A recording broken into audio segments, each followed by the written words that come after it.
नमस्कार. मी अतुल पेडगावकर. खरं खरं सांगा मला, पुरुषाला कुठं असतं माहेर?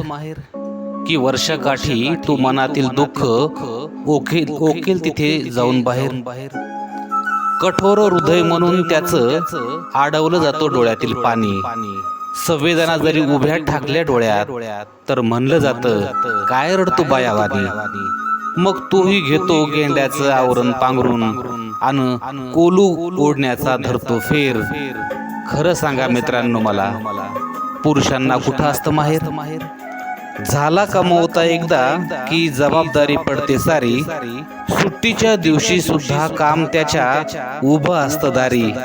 माय बाप आणि लेकरासाठी त्याचा चालू असतो डोंबाऱ्याचा खेळ.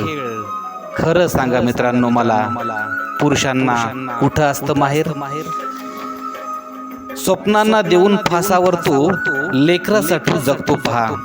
घरचे सर्व कामे करून तो ऑफिसात घालतो घंटे 10.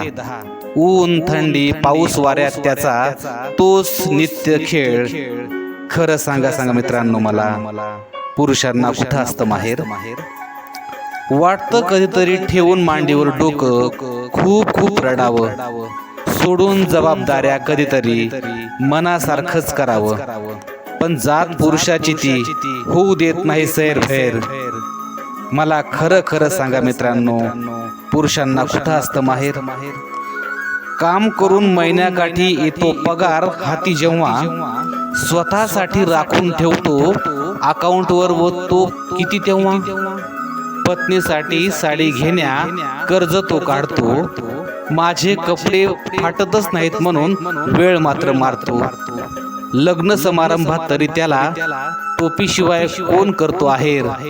खरं सांगा मित्रांनो मला, पुरुषांना कुठं असतं माहेर? पुरुष म्हणजे नारळ कठीण, पुरुष म्हणजे गोटा. सांगत नाही गुपित कोणा, ठेवून देतो पोटात. पण खरं सांगू, जागा पाहिजे पोटातलं काढण्या, तो किती कसा साहेल.